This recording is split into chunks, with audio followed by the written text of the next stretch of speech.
You have spent years mastering the art of hiding, smiling when you are exhausted, agreeing when you are divided, producing when your soul longs to create differently. And yet you wonder why money feels scarce, why success feels empty, why the life you built feels borrowed. Have you ever asked yourself how much of your effort is spent keeping masks alive? How much energy drains into roles you no longer believe in? How many opportunities have slipped away because you were too busy performing someone else's version of you? Jung warned that the parts of yourself you bury will not disappear. They will enslave you. The persona may buy you approval, but it bankrupts you in silence. The shadow may terrify you yet. Within it lies the very gift others would pay to receive. The self waits, but you hesitate, afraid that revealing who you really are will cost you survival. But is survival worth the price of your soul? Ask yourself, do you envy those who seem to thrive while being unapologetically themselves? Could it be that what you admire in them is what you deny in yourself? And most urgently, how much longer will you sell illusions when the world is starving for reality? Because Jung's insight is merciless. You do not get paid for the masks you wear, but for the wholeness you embody. The question is whether you will keep hiding or finally dare to be seen. From the moment you were young, you were taught that survival meant performance. You were rewarded for compliance, praised for roles, and accepted when you fit into the molds society offered. And so you learned to hide behind grades, behind jobs, behind titles, behind the version of yourself that made others comfortable. But did that life ever truly feel like yours? Did the money you earned ever silence the quiet ache that you were living borrowed scripts? Did the approval of others ever replace the fatigue of constantly pretending? Modern culture sells you strategies, copy trends, follow formulas, suppress what is inconvenient, and package yourself into something marketable. Yet, look closely. How many people succeed this way only to collapse in burnout, bitterness, or emptiness? How many spend years chasing security only to realize they traded authenticity for survival? And is it not telling that those who endure, those who thrive, are not the best imitators, but the ones who dare to stand in their truth? Jung warned that what you repress will enslave you. The persona, the mask you wear for the world, may give you temporary gain, but it drains your vitality. The shadow, the parts of yourself you fear or dismiss, holds gifts that could sustain you if only you stopped hiding them. The self, the wholeness of your being, waits to lead you, but cannot emerge while you cling to illusions. Ask yourself how much of your exhaustion is from the work itself, and how much is from the cost of hiding. How many of your opportunities die because they are rooted in pretense rather than reality? The context is severe. You are not poor because you lack value. You are poor because you refuse to reveal it. The world does not reward masks for long. It rewards presence, wholeness, and truth. The danger is not in showing who you are. The danger is in hiding until there is nothing left of you to show. So the piercing question presses in. Will you keep selling illusions? Or will you dare to stand whole and let your reality become your wealth? At the heart of Jung's psychology lies a structure that explains not only why you hide, but also why hiding keeps you poor in soul, in vitality, and often in material life as well. If you want to understand how to get paid for who you really are, you must first understand the inner architecture of persona, shadow complexes, projection, and the self. Each of these forces shapes how you present yourself, how you repress yourself, and ultimately how you either collapse into imitation or rise into authenticity. The persona, the mask that earns but exhausts. The persona is the mask you wear for the world, the dutiful worker, the agreeable partner, the ambitious professional. It gains you approval, but at what cost? Have you not noticed how exhausting it is to keep performing roles you no longer believe in? The persona can earn you a paycheck, but it drains the soul because it is not you. And what happens when the mask cracks, when you cannot keep up the performance? The income tied to persona collapses with it. Money gained through the mask corrodes because it demands constant betrayal of the self. Ask yourself how much of your career, your reputation, your success rests on masks that drain you instead of expressions that feed you. The shadow, the buried source of power. The shadow is everything you deny or repress: your anger, your desire, your eccentricity, your creativity. You bury it because you fear rejection, but it does not disappear. It festers, sabotages, or cries out through compulsions. And yet, within the shadow lies your buried gold.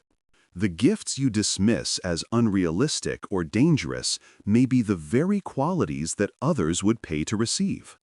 How many of your so-called flaws are actually your raw talents waiting for integration? How much money have you forfeited because you refuse to claim what you secretly loved, feared, or longed to express? Jung warned that what you repress enslaves you. The shadow is not just darkness, it is potential denied. Will you keep burying your wealth, or will you integrate it and let it sustain you? Complexes, the wounds that dictate your path. Complexes are clusters of unresolved wounds, often from childhood. They push you into scripts that repeat pain. Perhaps you grew up believing you had to be useful to be loved, so you now overwork for crumbs of approval. Perhaps you learned that creativity was impractical, so you buried your gifts under safe but lifeless jobs. Complexes distort your relationship with money because they bind you to survival patterns, not vocation. They keep you chasing security rather than expressing authenticity. Ask yourself how much of your career is a replay of old wounds. How many of your decisions are driven by fear of rejection, shame of failure, or hunger for approval? Until you heal these complexes, money will always feel like chains, never like freedom. Projection, the envy that masks your own authority. Projection occurs when you see in others what you deny in yourself. You envy those who seem free, creative, unapologetic. But is your envy not a mirror of your own denied potential? You resent their confidence, their wealth, their authenticity, because deep down you know you could embody it too, but you have chosen hiding instead. How much energy have you wasted wishing you had what others dared to express? How long will you keep projecting authority outward instead of claiming it inward? Projection keeps you chasing formulas, imitating others, copying trends, always performing, never embodying. Withdrawal of projection is the key. What you admire in others is the unclaimed part of your own self. And once you claim it, the envy dissolves, replaced by your own authority. The self, the wholeness that attracts prosperity. At the center of Jung's psychology is the self, the wholeness that unites persona, shadow, and complexes into integration. Only when you live as the self do you stop draining your energy with masks, burying your gifts in shadow, repeating old wounds, and projecting your authority outward. The self radiates presence. Others sense its integrity. And this is the paradox Jung foresaw. When you finally stop imitating and start embodying, prosperity flows not because you chase it, but because authenticity attracts trust, loyalty, and opportunity. The self does not perform, it simply is. And that being, that presence, is what others pay for. Ask yourself, when you think of those you most trust, is it their performance you admire or their wholeness? And if wholeness is what inspires trust in others, why do you still cling to masks that erode your own? The interplay of forces. Taken together, these forces form the architecture of hiding and revealing. The persona exhausts you, the shadow withholds your gifts. Complexes chain you to false scripts. Projection distracts you with envy. And the self waits silent, but insistent, calling you to integration. Until you honor this structure, you will keep selling masks for money, only to collapse in exhaustion. But once you embody the self, money ceases to be master and becomes servant, an outflow of authenticity rather than a substitute for it. So the piercing questions rise. How much longer will you perform for scraps of approval when your real gifts could sustain you? How many more years will you bury talents in shadow, calling them unrealistic while envying those who live them openly? How long will you repeat family wounds, chasing safety while starving your soul? And most urgently, will you continue projecting success outward, or will you withdraw your envy, integrate your shadow, and live as the self? Because Jung's warning is merciless. What you deny enslaves you, but what you embody frees you. To stop hiding and get paid for who you really are, you must confront this architecture. The persona will collapse. The shadow will demand recognition. Complexes will repeat until healed. Projections will deceive until withdrawn. But the self endures, and only the self sustains prosperity. The choice is clear, but not easy. Will you cling to masks, repeating cycles of exhaustion? Or will you dare to embody the self, knowing that only in wholeness does your life and your livelihood become real? Abstract principles only strike deeply when you see them lived out in the everyday drama of your own life. Jung's map of the psyche is not theory alone, it is revelation about why you struggle in work, creativity, business, relationships, even spirituality. To stop hiding and get paid for who you really are, you must first see how hiding already drains you in these arenas. Each example below is not about other people, it is about you, about the silent exchanges you enact every day. Creative work. The trap of imitation versus the power of authentic expression. Perhaps you have longed to create, whether through art, writing, design, performance, or any form of expression.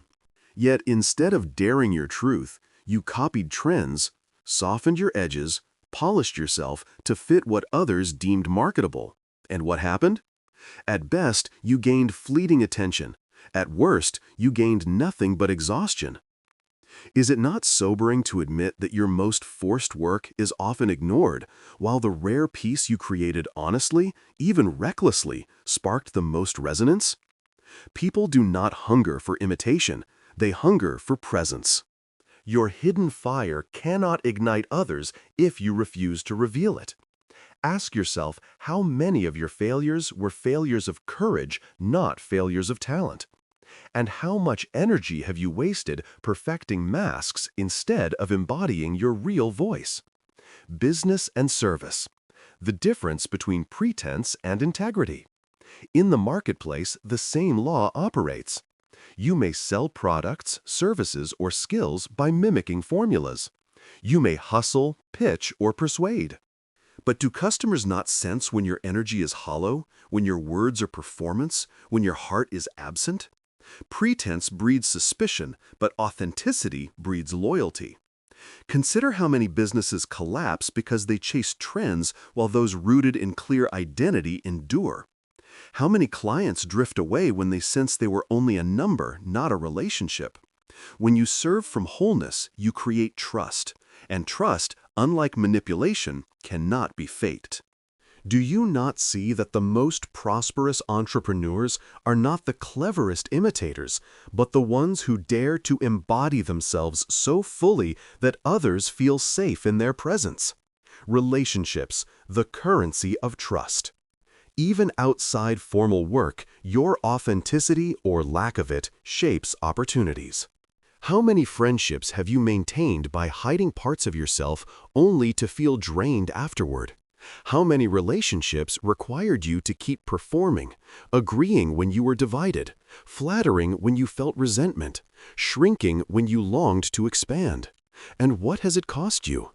The truth is merciless. When people know only your mask, they can never trust you. Trust requires presence, not performance. And opportunities, personal or professional, flow through trust. Ask yourself, how many doors have remained closed because you refuse to be seen? How many times have you envied the ease of others when the only difference was that they dared to stand in their truth? Family and tradition, the inherited scripts that block prosperity. Perhaps your family taught you that safety lay in compliance. Get the stable job, keep your head down, suppress your eccentricities, and perhaps you obeyed. But does the income you gained from obedience feel alive, or does it feel like silent debt? How many years have you lived under the burden of expectations, repeating paths that deadened you while secretly admiring those who broke free? Jung warned that complexes repeat until healed. Family wounds become vocational traps. Until you confront these scripts, you will keep earning money that feels borrowed, gained at the price of hiding. Ask yourself, whose script are you still living? Whose approval still governs your choices? And how long will you trade your own soul for their comfort? Spirituality and teaching. Illusion versus embodiment. Even in spiritual or helping roles, hiding operates. You may speak inspiring words, share teachings, or mimic wisdom, but do you live it? People can sense when your truth is borrowed, when your energy is fractured, when your life does not match your words. And what happens then? You may gather followers briefly, but collapse in exposure or burnout. By contrast, those who embody what they speak, who reveal not only their wisdom but their wounds, endure. Why? Because truth carries a resonance no mask can imitate. Ask yourself, how often have you envied those who seem magnetic without trying? Could it be that their magnetism is nothing more than authenticity? What you too could radiate if you stopped hiding. Everyday life, the energy of alignment. Even in the small rhythms of daily life, the law applies. Work that drains you reveals falsehood. Work that enlivens you reveals truth. Have you not noticed how time expands when you are aligned and drags when you are performing? How vitality grows when you act authentically and collapses when you hide? This energy is not trivial. It is the fuel of prosperity. No strategy can replace the vitality that flows when you are yourself. And no amount of money can compensate for the slow death of hiding. Ask yourself, how many hours, days, or years have you already lost pretending? And how much longer will you keep mortgaging your aliveness for scraps of approval? The common thread, masks collapse the self, endures across creativity, business, relationships, family, spirituality, and daily life. The pattern is merciless. The persona may earn briefly, but it exhausts. The shadow hides gifts that could sustain you. Complexes chain you to false scripts. Projections distract you with envy. But the self, when embodied, creates presence that attracts trust, loyalty, and opportunity. You are not poor because you lack value. You are poor because you hide it. You are not unnoticed because you lack talent. You are unnoticed because you bury it. You are not drained because life is cruel. You are drained because you live divided. So the piercing questions confront you. How much longer will you sustain illusions that collapse the moment you stop performing? How many more years will you bury gifts in shadow, calling them impractical while envying others who embody them? How many more opportunities will you lose by clinging to family scripts that suffocate you? How much longer will you imitate, preach, or perform? When the only currency that endures is truth. Because Jung's warning is severe but liberating. What you deny will enslave you, but what you embody will free you. To stop hiding is not indulgence, it is survival. To get paid for who you really are is not fantasy, it is necessity. The examples of your own life already prove it. Masks collapse, illusions corrode, borrowed scripts fail. Only wholeness endures. The question is not whether the self can sustain you. The question is whether you will finally dare to live as it. To see why hiding corrodes and authenticity sustains you, must trace the inner machinery. Jung's psychology exposes the hidden structure beneath your exhaustion. The architecture that keeps you poor in spirit and often poor in reality. It is not luck, nor talent, nor circumstance that determines whether you prosper from your truth or collapse under your masks. It is this mechanism. Until you see it, you will keep blaming externals while the real thief lives within. The psychological engine persona as exhaustion. The persona is the mask you wear for survival. It wins you temporary approval, but it drains you endlessly. Every time you pretend enthusiasm for work that you despise, every time you smile when you feel rage, every time you suppress your truth to maintain comfort, energy bleeds out of you.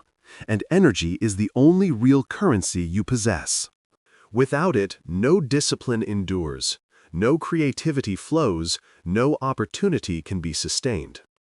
Is it any wonder that those who live behind thick masks collapse into burnout, while those who live closer to their truth radiate vitality? Ask yourself how much of your fatigue is the work itself, and how much is the cost of performing a role that never belonged to you. The emotional engine shadow as withheld wealth. The shadow contains the parts of you you fear, dismiss, or disown. Often it is here that your gifts lie buried, your creativity labeled impractical, your boldness shamed as arrogant, your desires condemned as selfish. You exile them to survive, but by doing so, you bury the very sources of your prosperity. The world pays for what is rare and alive, and what is most rare in you is what you have hidden. Have you not noticed how often you admire in others the very qualities you deny in yourself? And have you not envied them for living openly what you live secretly? Until you reclaim your shadow, you will keep starving in the midst of abundance. The behavioral engine complexes, as repeated scripts. Complexes are emotional knots formed in childhood patterns that bind you to old wounds. If your family equated safety with conformity, you may still mimic their paths. Stable jobs that suffocate you, careers chosen to appease, not to live. If you were praised only when you performed, you may still force yourself to overachieve long after the praise has vanished. These patterns do not disappear with age, they repeat until you break them. And each repetition keeps you earning by survival instead of thriving by vocation. Ask yourself how many of your current pursuits are echoes of family scripts. How much of your life is a reaction to old pain instead of a response to your real self? The ethical engine. Projection as misplaced authority. Projection is the habit of disowning your own power by placing it onto others. You envy their success, follow their formulas, imitate their paths. But what is envy except recognition of your own unlived potential? When you project, you feed others' prosperity while starving your own. You chase borrowed scripts instead of embodying your unique one. And projection corrodes trust, both in yourself and in the world, because you live as if authority is always elsewhere. Ask yourself, who do you most envy? And could it be that they mirror the very self you refuse to embody? The existential engine, the self as the only sustainable source. At the center of these engines lies the self, the wholeness you are called to embody. The persona collapses, the shadow erupts, complexes sabotage, projections deceive. Only the self endures. This is why prosperity, rooted in masks, always corrodes. The structure cannot hold. But when you embody the self, energy flows, vitality radiates, trust deepens, and others are drawn to you, not because you sell, but because you are real. The self cannot be faked, and its presence carries authority that strategies cannot replicate. Ask yourself, when you think of those you most trust, is it their formulas that convince you, or the reality of who they are? And if you trust others for their wholeness, why would the world not do the same for you? The interlocking cycle, how hiding starves you. These engines do not act in isolation. They feed one another. The persona drains you. The shadow hides your gifts. Complexes repeat wounds. Projections mislead your focus. The result is a cycle: exhaustion, repression, repetition, envy. You call it life, but it is only survival. Money gained this way corrodes because it demands your soul as payment. And eventually you collapse, burned out, resentful, empty. By contrast, when you break the cycle, drop the persona, reclaim the shadow, heal the complexes, withdraw the projections, the self emerges. Then money becomes not master but servant, not survival but byproduct. So the piercing questions rise. How much longer will you trade vitality for performance? How many more years will you bury gifts in the shadow, calling them dangerous or impractical? How often will you repeat family wounds under the illusion of safety? How long will you envy others instead of embodying yourself? And most urgently, will you keep selling illusions for scraps? Or will you dare to stand whole and let your wholeness become your wealth? Because Jung's warning is merciless. What you deny enslaves you, but what you embody frees you. Hiding is not safe, it is slow death. Revealing is not indulgence, it is survival.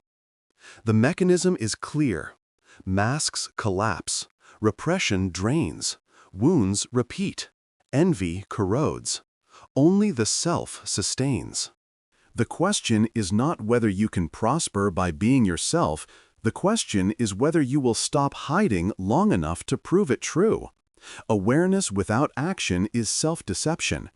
To stop hiding and to get paid for who you really are, you must translate insight into practice. Jung's psychology does not remain abstract. It demands embodiment. The task is not to dream of authenticity, but to live it daily, even when it costs you comfort. The steps are severe, but they lead to freedom. Observation. Where does your energy die? Where does it flow? Begin with ruthless observation. Track not only how you spend your time, but how each activity affects your vitality. Notice which tasks feel like suffocation and which ones expand you with energy. Where do you find yourself pretending? Where do you feel alive without effort? Have you not noticed how some work exhausts you twice as fast, while other work seems to feed you, even as it demands much? These signals are not random. They reveal alignment or betrayal. Without this map, you will keep selling masks while ignoring the places where your truth could sustain you. The world pays not for performance, but for presence, and presence always flows where energy is real. Boundaries. Refuse the temptation of masks. Once you see the map, you must act. This means setting boundaries against roles that promise quick approval but corrode your soul. The temptation will come to take the safe job, to mimic the popular trend, to accept money at the cost of hiding. But every time you comply, you mortgage your vitality. Ask yourself, how many times have you betrayed your truth for a paycheck only to feel poorer after? How many masks have you sold in the name of survival only to find survival slipping away? Each refusal to hide is not merely moral, it is economic. For what collapses faster than money tied to exhaustion? Shadow work. Claim what you have buried. Practical authenticity means reclaiming what you once disowned. The gifts you buried out of shame or fear are not defects, they are currencies waiting to be spent. Did your boldness once draw criticism? Then it may be the very trait that makes you a leader. Did your creativity once feel impractical? Then it may be the precise value others now crave. What you call flaws may be the foundation of your vocation. Ask yourself, which parts of you have you exiled, and could they be the very sources of prosperity? Until you reclaim them, you will keep envying others who dare to embody what you still deny. Reframing money as byproduct, not master. If you chase money as the master, it will corrode you. But if you treat money as the byproduct of integrity, it sustains you. Jung's insight is clear. Prosperity flows when you live vocation, not when you imitate trends. Ask yourself, is your current pursuit driven by hunger for approval or fidelity to the self? Which path collapses and which path endures? The paradox is merciless. Those who make money their idol eventually find it devours them, while those who honor their calling find money comes as servant. Have you not seen how those most obsessed with formulas burn out, while those who live truth attract loyalty without forcing daily fidelity? Small acts of authenticity, grand transformations are built from daily fidelity. Each day commit one act of truth. Reveal a thought you once hid. Decline a role that drains you. Offer a gift you once feared was worthless. These acts may seem small, but they accumulate. They form a rhythm of integrity that others sense and trust. Ask yourself, if you practiced one act of truth each day, where would you be in a year? Would your life not look radically different, sustained not by pretense, but by presence? Relational discernment. Who honors the real you? Authenticity demands discernment in relationships. Some people thrive on your masks. They will resist your truth because it exposes their own illusions. Others strengthen your authenticity, celebrating your wholeness rather than your performance. Ask yourself, who punishes you when you stop pretending? Who respects you when you stand whole? Prosperity is never a solitary act. It flows through relationships. If your circle demands pretense, your wealth will corrode with it. If your circle honors truth, your wealth will grow in integrity. Will you dare to release those who bind you to illusions and draw close to those who honor yourself? Enduring the gap. Severe patience. Perhaps the hardest application is patience. Once you stop hiding, there will be a gap. Old sources of income may collapse before new ones arise.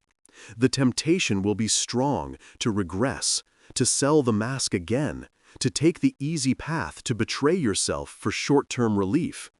But the self does not move on demand. Its fire grows in silence, in waiting, in fidelity. Ask yourself, will you endure the barren season, or will you betray your awakening for scraps of comfort? Have you not already seen that quick money tied to pretense collapses faster than it came? To endure is severe, but it is the only way to let real prosperity emerge. So the piercing questions rise. Where does your energy flow, and where does it die? How many masks will you still sell before you recognize they only corrode? Which buried gifts will you reclaim, and which will you continue to exile? How long will you chase money as master instead of treating it as servant? And most urgently, will you endure the silence long enough to let the self reveal prosperity born of truth? Or will you regress into hiding until nothing remains? Because Jung's warning is merciless. What you deny enslaves you, but what you embody frees you. To stop hiding is not indulgence, it is survival. To get paid for who you really are is not fantasy, it is necessity. The application is severe but clear. Observe, set boundaries, reclaim, reframe, practice fidelity, discern relationships, endure the gap. These steps are not easy, but they are liberating. And they lead to the only wealth that endures the prosperity of living whole. You now see the pattern: hiding, corrodes, revealing, sustains. Every mask you sell may buy you a paycheck, but it mortgages your soul. Every act of truth may cost you approval, but it builds a foundation that cannot collapse. The choice before you is merciless but liberating. Will you keep trading your vitality for survival? Or will you stand whole and let prosperity flow from who you really are? Ask yourself, how many more years will you spend performing scripts you never chose? How long will you envy others who thrive in authenticity while you bury your own gifts? How many more times will you accept quick money that leaves you emptier than before? And most urgently, will you dare to stop hiding before life itself runs out of time? Jung's warning remains: what you repress will enslave you. but what you embody will free you. The persona collapses, the shadow erupts, the complexes repeat, the projections deceive, but the self endures. And only when you embody the self does your prosperity endure as well. The call is not to dream of authenticity, but to live it today. Refuse the mask that drains you. Reclaim the talent you buried. Speak the truth you once silenced. Practice one act of fidelity to the self and then another. Build wealth not from illusion, but from reality. So the question presses in. Will you sell illusions until nothing remains? Or will you finally dare to offer your presence as the gift? The world is starving for reality. The moment you stop hiding, you discover the paradox Jung foresaw. When you live whole, you no longer chase prosperity. Prosperity chases you.